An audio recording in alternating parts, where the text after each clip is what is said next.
I'd like to kick off with a karakia. So I'll just try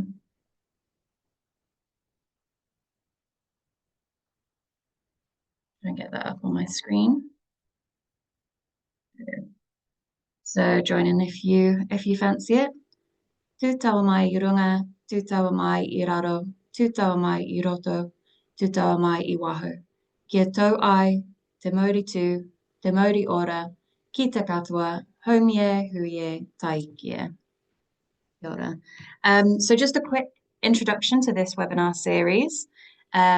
This has come about from feedback that we've received from surveys and from our environmental network gathering, where some people weren't always able to attend green drinks, but still wanted that opportunity for networking and environmental education. So to kind of keep the conversation flowing between green drinks, we have decided to start this bi-monthly webinar series. We're hoping that this will be a really inclusive and interactive and accessible way to kind of get involved in all of the environmental mahi that's going on in Ōtautahi, Christchurch at the moment. It's our first session, so suggestions and feedback is all very much welcome. I'll share a little feedback form at the end of our session that you'll be able to fill in and yeah, be open with your suggestions.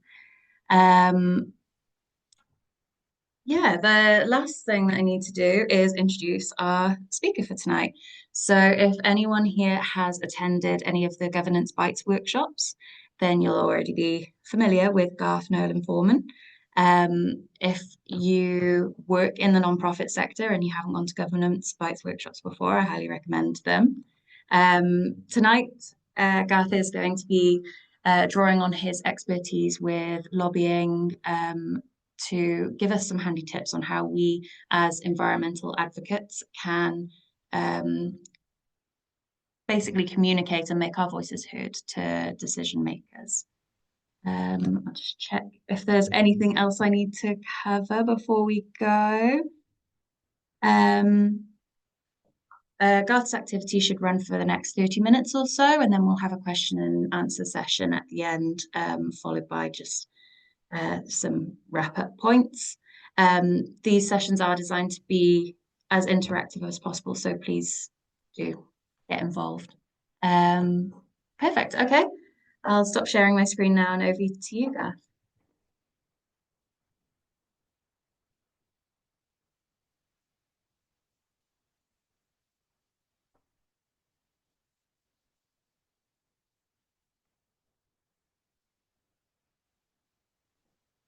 Sorry, Garth, I think you're still on mute. I'm still on mute. I'm just testing your lip reading skills. Kia ora, tēnā koutou katoa. Thank you for the welcome. And the session tonight I'm leading is to provide a bit of a taster on lobbying skills for community leaders. And I've got 4 things I thought I could say if I talk really fast, but we'll see. We might only get to 3, and that's okay because it's just a taster anyway. Starting with some elements of persuasive communication, then looking on the case for having a strategy and a tool that can help you plan that, when to intervene, and finishing up with realistic tactics if we get to that point. So let's just dive straight in. And in a moment, you're going to be, oh, why is that? There we go. In a moment, you're going to be doing a poll. But first of all, I just want you to have a look at these 2 sentences. And because in a moment you're going to have to vote which is the most persuasive. Sentence A, lots of trees are being felled and taken from other parts of the world because we use too many things we don't need. And sentence B, almost 70% of the Amazon rainforest has been wiped out to supply products like junk mail and hamburger wrappers. Okay, so we'll put those 2 sentences up again in the poll, and I'll just ask if Laura can share that with you now, and get you to vote.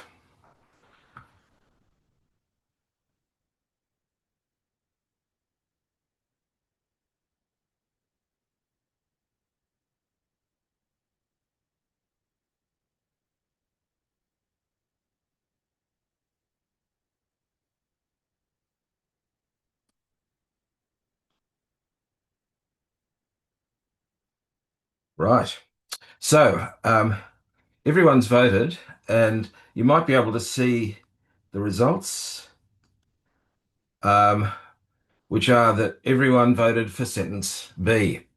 So, we'll just close the poll now, and in a moment, Laura's going to put up a whiteboard, but just before she does that, I want you to think, why do you think 100% of survey participants in this room picked sentence B? And just to reassure you, I've done this dozens, if not to the hundreds of times, and especially in Western cultures, somewhere between 90 and 100% of people pick sentence B. In some other cultures, it does go drop down a bit, but sentence B tends to be favoured more as the most persuasive. So think about why sentence B is more persuasive. What are the things about it that make it more persuasive? And just write them on the whiteboard. Hopefully you can do that. Yes, you're appearing. That's great.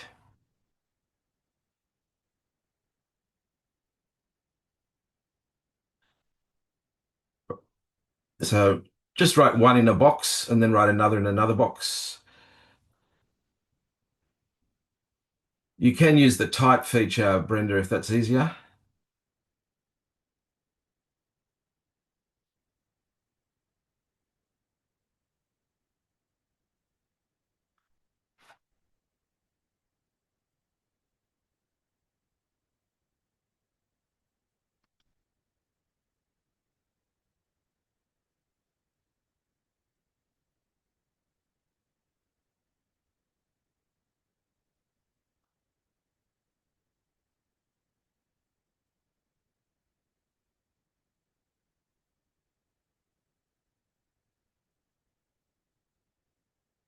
Okay.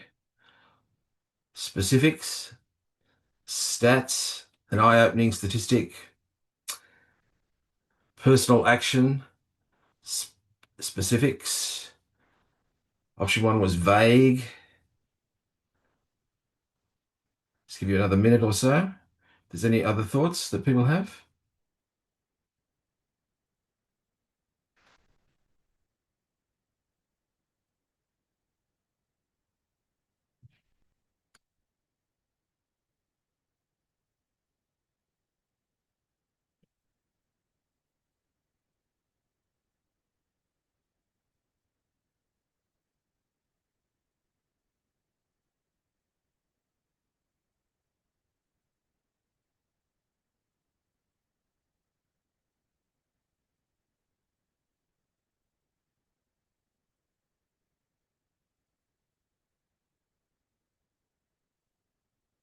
Linked things, list of items,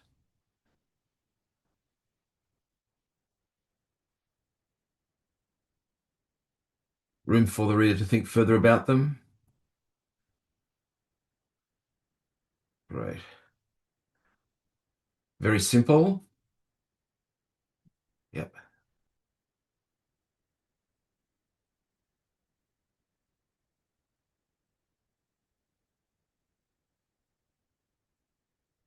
Great. Okay. Anything else?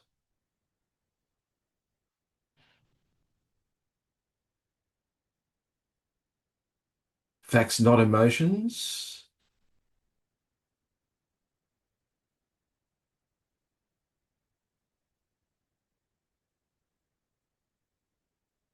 Right. I think that's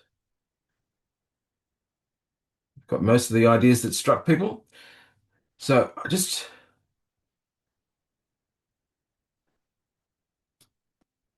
close that screen and go back to where we were before. He says, now I can't find it. Isn't that interesting? I will try and turn that off and see if I can do that again. Just bear with me for a second. That's gone back to the whiteboard. Uh,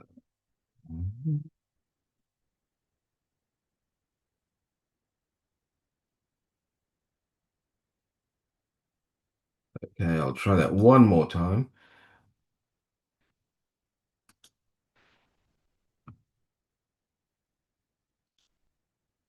Yep,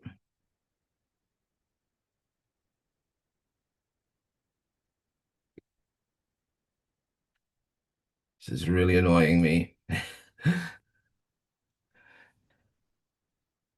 I think I've got it now. Just have to go back to the beginning. Okay.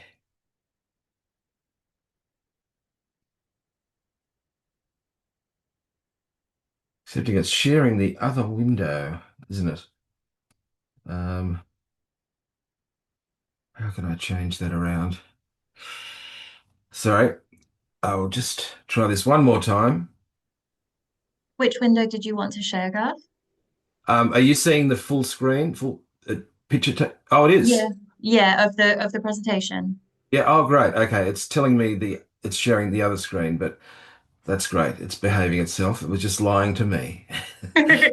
Definitely the Um, presentation, not the whiteboard, right? yeah. And are you seeing the? So you can see the two sentences there. Yeah, and only the two sentences. Yeah. Fantastic. That's what you're supposed to see. Okay. So, sorry about that little interlude. Um, the uh, a lot of the points that you identified are commonly picked up in the literature about persuasive communication.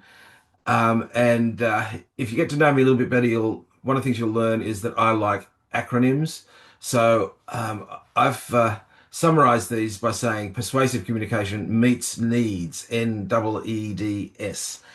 Um, and I'm using those initials to stand for N is for numbers or statistics selectively included. And I think just about everyone identified having a number or statistic there, a persuasive number was useful. Interestingly, you can have too many numbers. And once you get past two or three, especially in verbal communication, written communication can take a little bit more. Once you get past two or three, it all blurs and you start losing impact. So it's being selective about the numbers is much more powerful. And interestingly, using rounded numbers is more powerful than using precise numbers. So, over 30 rather than 31.5 or almost 40 rather than 38.5, or around half rather than 49%. Um, so selective and rounded up or down is will make the same piece of communication more persuasive, stickier in the reader's brain, and they'll pay more attention to it. Um, Now, this one is a little bit hard to pick sometimes.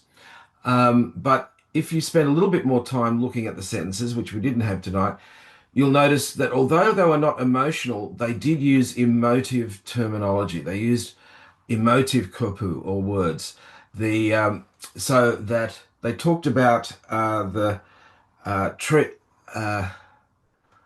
The Amazon forest being now I've forgotten what phrase they use, but they use an emotive word to say that. But by emotive, I mean a word that has emotional connotations without necessarily looking like a bleeding heart or overly emotional.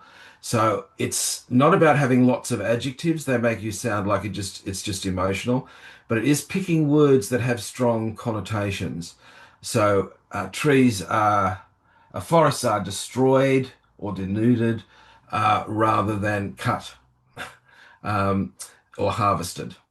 That's what the difference between emotive and emotional language means. The second E stands for examples we can identify with. So specific examples that we have some connection with. So it used the example of junk mail and fast food wrappers because most of us in Western societies are very familiar with that. I think that's one of the reasons why it has less impact in non-Western societies, but that's just my theorizing. In any case, the literature does show that if you use examples that people in your audience can identify, or your readers or listeners or watchers can identify with, the communication will be much more powerful. The D stands for direct and simple in the language that you use. So don't use long or complicated sentences. Don't use indirect ways of saying things, but as one of you identified, just have a very simple, clear, direct message. Those of you who are old enough to know what grammar is will be familiar with the concept of active voice versus passive voice. That's the grammatician's version of direct. The last one, which was only really implied in this example, and it could have been better, was be specific about what you want. A clear and doable ask of the listener so that they have something to respond to. I'll come back to that in 1 minute, but there's two other bits that are really important in this. And as I mentioned, I'm just giving you a bit of a taster, so I am conscious I'm rushing over things, but hopefully it gives you a bit of a flavor for some of the tips and techniques that you can use. The last two I call A plus because they both start with A, and I like acronyms. So always argue from the hearer's point of view and anticipate their counter arguments or objections. So arguing from the hearer's point of view means think about what they are concerned about, what they need, what they want, what they're afraid of, what they're concerned about, and see how that can be used as leverage for your argument. You're already persuaded, so you don't need arguments to persuade yourself. That sounds like common sense, but it's amazing how many times people craft arguments to convince themselves and their supporters rather than the people that they're trying to persuade. I have an example of what I call the world's best submission from the Arthritis Association of New Zealand, and it mentions suffering in one sentence. It mentions the pain and the impact on people in one sentence. It spends most of the rest of the time talking about how if the government approves a new drug, they will save money. It's not to say that they believe that saving money for the government is more important than the suffering of their members, but they know that health ministers get a lot of submissions from people who talk about pain and suffering, and there is a lot of pain and suffering in the country. So they know the distinctive thing is a submission that says it won't cost you money, it will actually save you money. So they spent most of their precious real estate on their one-page submission, talking about how this could help the government save money. So that's about arguing from the hearer's point of view. Anticipating the counter arguments or objections means think about the yes, but. So as soon as you put your case, what do you know or guess the hearer is going to say, yes, but. What's the condition or counter argument that they might immediately spring to mind? Again, from that same policy submission from the Arthritis Association, they have two yes buts in their one-page submission. One of them is we know, they say something like, we know it's true that people don't die of arthritis. Because as soon as you start to talking to health ministers about arthritis, they think, oh my goodness, that's just pain in the joints. I have people who are dying. So they know that the first response will be that this is not a life and death situation. So they say, we know that people don't die of arthritis, but currently 10,600 people die of the side effects of the current medication that we use. And that would be eliminated if we move to this new medication. So they say, so that's their counter argument that they anticipate. The reason this is so powerful is if you take the immediate response out of your hearer, they are left silent. They actually have to think about what you're saying. Whereas if you give them an easy response, even if you then come back and argue against it in to and fro, they don't have to stop talking and think and listen to what you're saying. So anticipating the counter arguments actually is a persuasion technique because it helps people make space to hear what you're saying.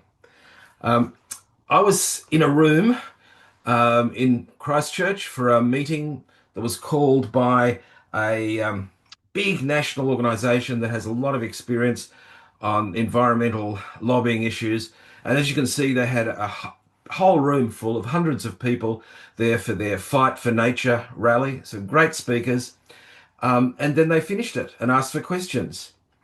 And people were a little bit stunned. And one person actually ended up putting their hand up and saying, "But what do you want us to do about it?" Now, good lobbyists would never wait until someone asked in the audience asked them to say, "What do you want to do us about it?" That would be made really clear in their key message at the beginning, middle, and end. Even when they were asked, they were really vague. It wasn't simple and direct and clear, and most of it was not an immediately doable stuff that someone could pick up. So they lost a great opportunity of harnessing all these people who were persuaded and enthusiastic supporters and who were G'd up by the emotion of coming together with lots of other people who shared their concern. But it just was allowed to sink because they didn't follow up with that clear, doable ask, a specific thing that people could do as a result of their concern being raised at least one little level.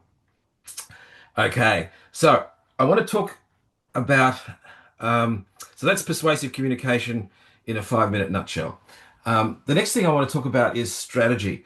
And I'm going to go across the Pacific to the US, an organization that a friend of mine worked with. Hildy did some strategic planning work with the Nebraskans against the death penalty. Now, Nebraska is a very conservative state, and the death penalty is pretty sacrosanct in most American states, especially so in the red or conservative states. So it's kind of like Nebraskans Against the Death Penalty, who are a nonprofit, is the definition of a hopeless cause. I chose this picture. It's not necessarily from Nebraska, but it is of a black male because they're the main people who are executed in the death penalty in America generally and in Nebraska in particular. But there was a group of really keen and committed and concerned Nebraskans who didn't think this was fair and were arguing against the death penalty. They've been going for about 25 years and basically got nowhere in that quarter of a century. So when this happened in mid 2006, they only had 6 supporters in the 49 members of the state legislature. So that wasn't enough to even get the issue debated, let alone win it. And it wasn't because they were not active. They held their candlelight vigils. They took up petitions. They wrote letters to the editor. They organized speakers' rosters for churches, community groups, and clubs. They worked really hard. They were a small, highly committed group who set targets and regularly exceeded them in the work that they did. It wasn't that they didn't plan. It wasn't that they weren't organized. It wasn't that they weren't committed. They regularly set these plans, but still nothing was achieved. 6 out of 49 is really a sign of failure, to be honest. So they didn't actually have this poster, but it's one of my favorite protest posters. I can't believe we still have to protest this crap, but that's exactly what they're doing quarter of a century. Then, after some help from my friend Hildy, that was mid 2006. By the end of the 2006 session of the state legislature, they had got enough support to get the repeal of the death penalty debated. So they exceeded that threshold. And when the vote was held, they still lost. But they lost 25 to 24. So from 6 to 24 in about 6 months or a little bit longer after not moving at all. And there was nothing much that was different. It was the same organization made up of the same people with the same supporters, the same budget, the same political environment, the same legislators, the same community attitudes. None of those things changed, except they started to have a strategy. Up until that point, they had a whole series of favorite tactics: the candlelit vigils, the petitions, the public speaking.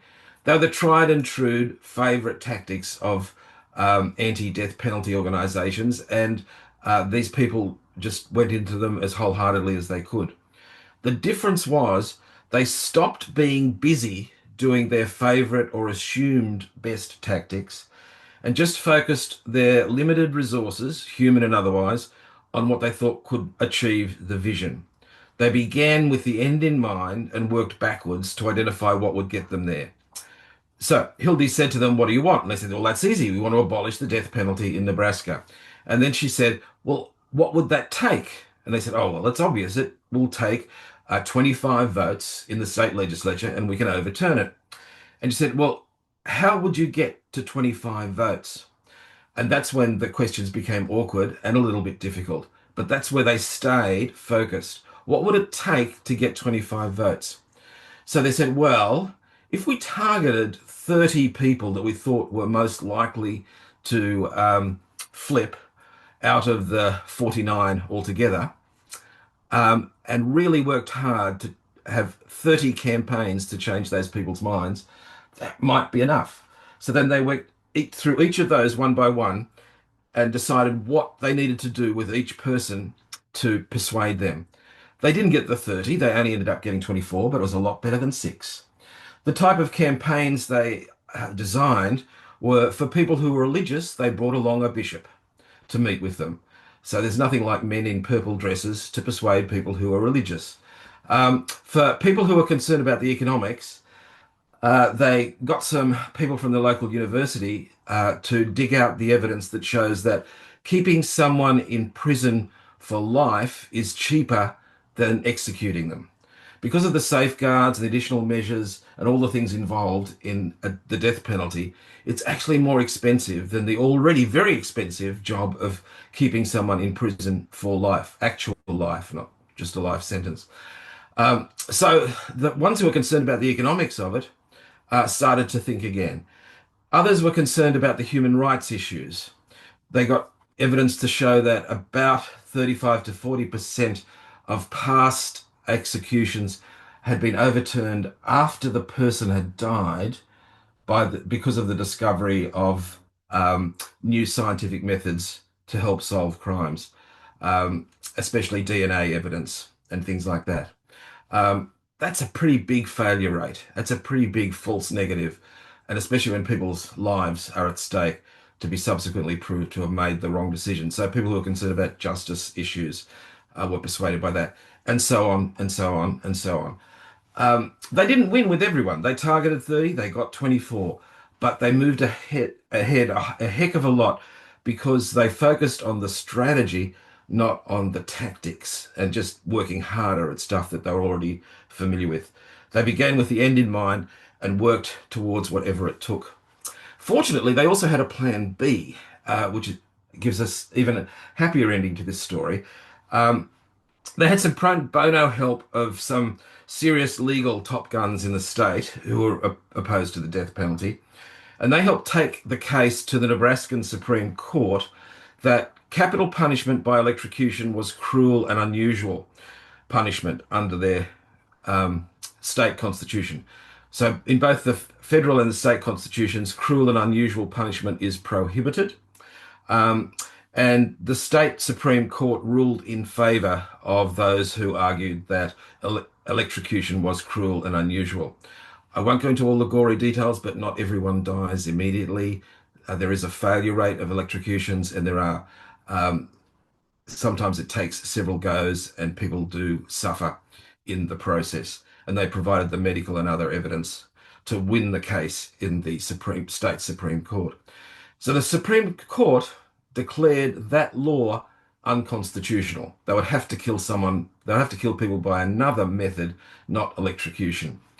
Um, the Of course, the legislature could have immediately then jumped in, passed a new law, lethal injection, or use some other methodology to execute people. But because they had done Plan A and got 25, however many I said before, of the 24, I think it was, of the 49 legislatures against the death penalty, it was much harder to pass a new law. So they got the groundswell of support to make it very difficult for a new law to bypass the court's findings to be passed. And as a result, to this day, no Nebraskans have been executed by the death penalty. So even if it gets overturned in 10 years or 20 years or 30 years' time, there's been a whole generation of people who have had the respite of an abolition of the death penalty in Nebraska. And hopefully, for the sake of those organizations, it will be forever, not just a temporary reprieve. But that's since 2006. So we're coming up to their 20th anniversary of their great success. Only difference, they changed tactics by being strategy led, not tactic led. So I'm just going to skip something because this is taking a little bit longer than I spoke. But story of Rosa Parks is an amazing story that's got nothing to do with a superhero and more to do with her attending planning meetings and going to training courses on non-violent resistance. But we'll talk about that another time if you're interested. The big lesson here is if you don't know where you're going, any road will get you there, according to that expert on fading things out, the Cheshire Cat. So having a plan and a strategy is quite crucial.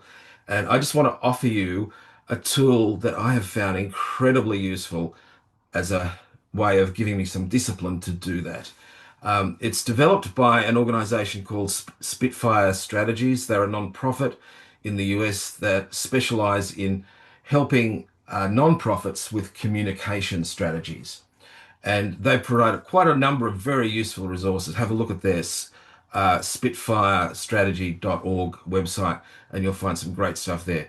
One of the resources they call Smart Chart, and it's to help non-profits and others design a campaign plan. Step one, decide what you want. Step two, identify the context of your work. Step three, make strategic choices about audiences and messages.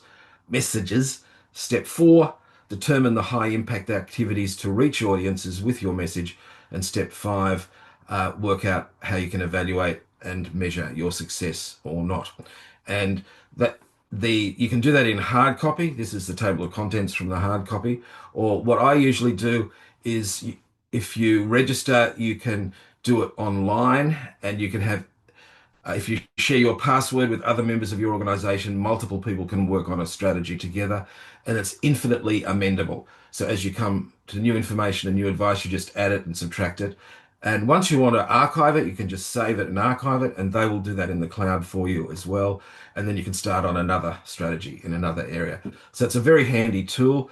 I don't know anything about them, and I get no commission from them, other than when I discovered them on the internet. Probably about 10 or 15 years ago. I've been using them ever since and have not had to worry about my email address being, I've lost the word, but a scam or anything like that. So as far as I can tell, they're a very reliable group. They're funded by some of the bigger foundations in the US who are concerned with social justice issues, and they, most important of all, do a really good job, I think. Okay, so that's point two. Have a plan that's based on a strategy, not your favorite tactics. Point three is that we need to know a little bit about how the machinery of government works, or you might get caught up in it, as that poor body is. Kofi Annan, who is perhaps one of the most successful general secretaries of the United Nations, said, to change the world, we first have to understand it. So that's what this is based on. We need to know our enemy, or if you don't like that language, we need to know the territory we're operating in. And if we're operating in the public policy, legislation, budget area, one of the things we will need to know is what is the generic policy, legislative, or budget cycle that pretty much all governments go through, especially those in any kind of Western democracy. So this applies at local, regional, and national level. It has slightly different versions, slightly different timelines, and different dates attached with it. But essentially, this cycle of policy making is repeated in lots of different contexts. In a minute, I'm going to ask Laura to put you in some breakout rooms. We've got how many? One, two, three, four. Is it Uh, worth us, Garth, just having a maybe discussion in this room we and might, we won't do that. Yes, I just worked that yeah. out. I'm a little bit slow, but it finally clicks. We won't be going into breakout rooms, but so I don't need to foreshadow that. I'll just tell you what these 5 steps are. The first is agenda setting. So that's when getting an issue on the agenda, people seeing this is important, getting child poverty something that politicians have to think and talk about. Um, that's the agenda setting stage. If people are ignoring it or not doing anything about it, or don't have their own party policies on it, then it's not yet on the agenda. So we're still in the agenda setting stage. Once it's agreed that it's an issue, child poverty is not a good thing, then it's the policy formulation stage. What are the political leaders and the bureaucracies going to do about this? What are the options? What's possible? What's not possible? What won't work? What are the dead ends? Or what are the misleading sidetracks? So it's thinking about how to respond. That's the policy formulation stage. And progressively, usually that over time narrows down on a few options until it becomes the decision making stage where those in power decide what policies they're going to pursue.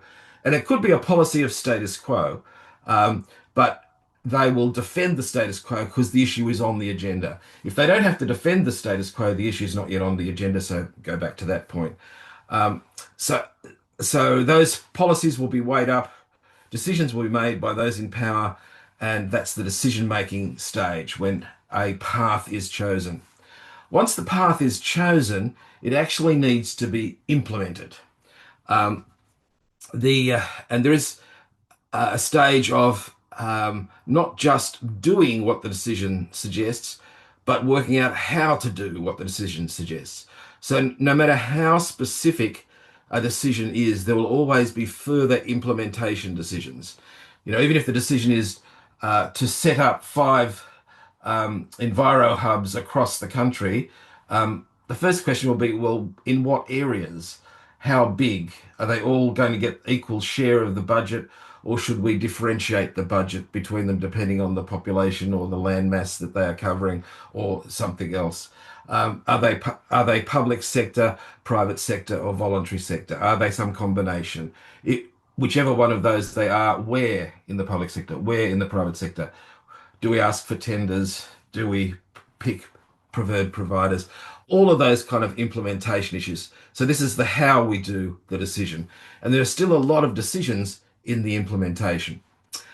Once, even after all of those decisions are made, and sometimes those decisions will be spread out over a very long time, there is a stage of monitoring, evaluating, reviewing, and considering what to do next. Do we keep funding this? Do we keep this policy the same? Do we change some things here? Do we tinker to make this a little bit better? What's the bit that's not quite working as we thought? That's the monitoring and evaluation stage. In lobbying and advocacy, people tend to focus on these 2 stages, the policy formulation and the decision making stage. Ironically, they are the 2 stages we have the least influence over. So we tend to ignore the stages where we might have greater capacity for influence. First, in getting the issue on the agenda and how we describe the issue, how the issue is framed. And we don't have time to talk about framing, but that's an important part of influencing decisions as well, how an issue gets framed. Um, and then at the tail end, how it gets implemented. A lot of the devil is in the detail. Even bad policies their bad sides can be ameliorated by how they are implemented. And we can make sure that good policies are better or don't fall into traps. So the how can be just as important as the what sometimes, or at least as important. And we also often forget about the enormous leverage at the monitoring and evaluation stage. Okay, government, you said your policy was aiming to reduce child poverty, but look, it's actually stagnated or grown, or it's only been reduced in these areas and not those areas. Um, we need to change. You need to change your policy to better achieve your goals because we think your goals are really important. We support them, so let's achieve them to let's change them to better achieve your goals. That's the kind of, in the simplest possible terms, ways we can be involved in the monitoring and evaluation. So, in explaining those, I've kind of answered the question I was going to ask you. So, I will just jump over those quickly. But at each of these stages, there is a different role for people trying to influence change, people trying to lobby. And we can see value in being involved in all five. At the agenda setting stage, our role is really catching attention so our issue gets priority and we can start to frame the debate, as I mentioned. At the policies formulation stage, we're really trying to make sure that our solutions remain on the agenda. What we think will really work still stays in there and doesn't get filtered out too early. Even if other options are in there, we want to make sure ours has at least got a fighting chance. At the decision-making stage, of course, we're pushing our preferred solution, why we think it's best, most effective, most useful, the best path to follow. At the implementation stage, we're trying to influence, as I said, how a policy is put into practice, but also we can set standards. We can start to say, okay, well, if this is working really well, it will achieve this kind of outcome. So setting standards can be a sneaky way of having leverage over both the implementation and the monitoring and evaluation, especially if we can set the standards in principles that are pretty unarguable, like fairness and equitable access and issues like that, and not harming the environment. Then we can come back and say, well, you agreed to these standards, and this is where it's failing, or this is where we need to improve performance. And that leads us on to that last step, monitoring and evaluation. Um, and this is where we're trying to compare what actually happened with intentions or compare implementation with goals. And as local community organisations and community leaders, we're actually in a very good position to report on actual impacts at the grassroots, the flax roots level. And that's something that most ministers and even many departments don't have access to in the way that we have. So we have a powerful and unique contribution that we can make in this way. And often good politicians and good bureaucrats are looking for that input. But even if they're not, it still can be a powerful way of changing how things get revised or redone or not redone the next time round. Um, okay, I think I've just about used up my time. Um, and but the other thing I just want to say about this was that our options narrow as we get to the middle and start to broad out again. So at the decision making, we're just choosing between whatever is the shortlisted candidates for the policy. At the agenda setting stage, we're defining how the issue is seen. Similarly, at the monitoring and evaluation stage, we're looking at what's the total impact possible of the program and whether it's achieving those big pictures. So that's why I said we've got more capacity for influence at the beginning and the end, and we're arguing over minor details the closer we get to the decision making pinch point in the middle. Okay. Unfortunately, I'm going to have to skip this tool, and because I think we'll just finish there, Laura. Yeah, I think that's probably a really good time to open it up to questions if anyone wants to ask anything. I mean, I would say that was super interesting. Thank you, Garth. I really enjoyed the point that you made earlier about remembering to argue from the other person's perspective. Try and Mm, keep mm, their views in mind when you're trying to make a point. You're trying to appeal to their views, not your own. I think that's a really important point to remember. mm. And then everything that you were just saying then about getting involved in different stages of, I keep saying the decision making process, but it's way more than that. It is, Yeah. yeah, yeah.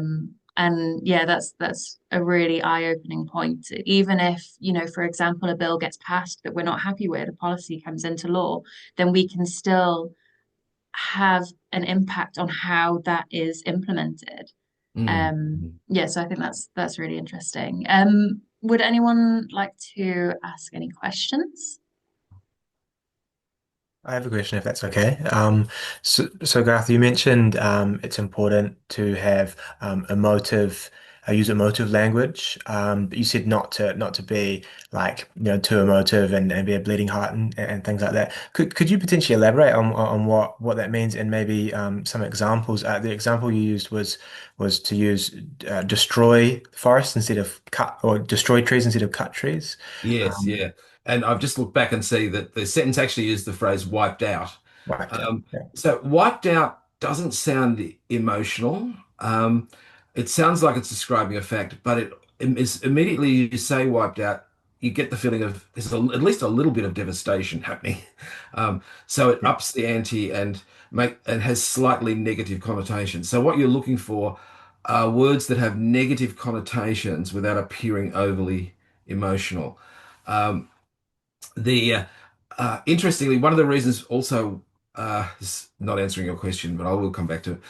One of the reasons why those two sentences are not the same in different cultures is because particularly in Pacific cultures, being emotional is actually seen much more positively than it is in Western cultures. In Western cultures, logic, facts, and numbers are privileged above emotional connection relationships.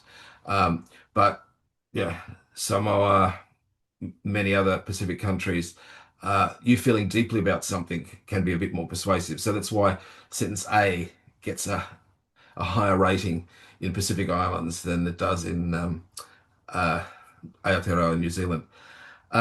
So, what kinds of examples of words? It's a bit dangerous for me to try and think of examples off the top of my head.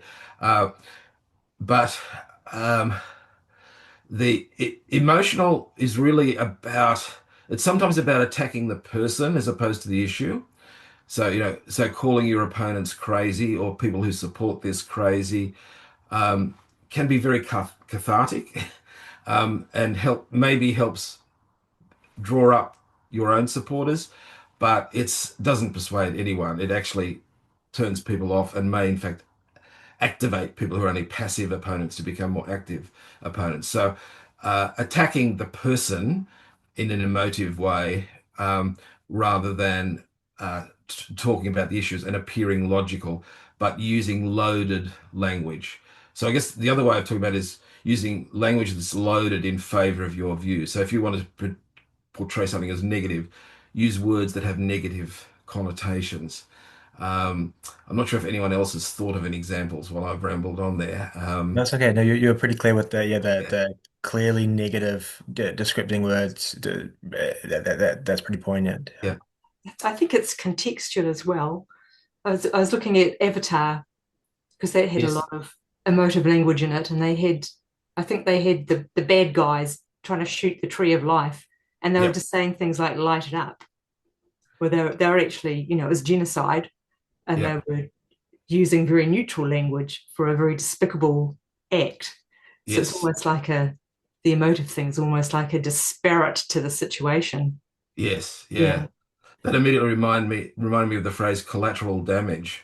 Who would have Mm, thought that meant killing people? um, yeah. yeah, it's sorry, it's just a little bit of damage. It's collateral on the side.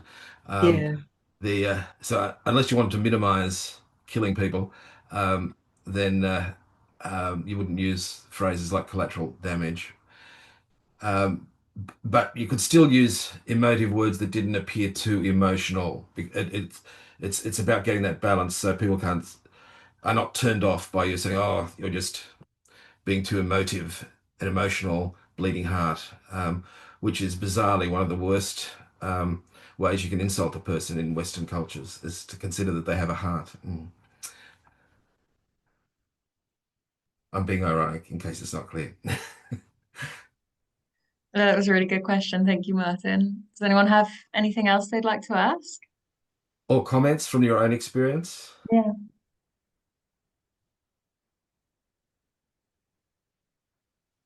I think there's a lot of conversations happening at the moment, isn't there, around how to communicate to different audiences. And I think that difference between emotive and emotional language is really important. And I think it can go in lots of different ways. So when you were talking about it there, we were talking about very negative things, but I think potentially it could work with very positive things as well. So Yes. trying to convince people to save the planet and Yeah. save trees and things is very over the top. And I think it makes people feel like they would have to do a lot to be involved. So I Yes. think it Yeah. can kind of work both ways. You just need to find balance. Absolutely. Yeah. That's why it's that, like, actually, like most of those 5 points in more persuasive communication is about a balance, not going extremely one way or the other, and it's getting the right balance. And as is very clear in this one, and probably applies to most of them, that balance is context driven and is very cultural. It's not neutral or absolute. It's And it's that balance is going to shift depending on who you're speaking to, yeah. which Mm. local governments or which organizations that you're speaking to. That balance might change slightly. Yes. Yeah. Yeah. Oh, The okay. I just thought of another example. Sorry, um, that was used in the opponents of the child, no, the Crimes Act Child Discipline Amendment Bill.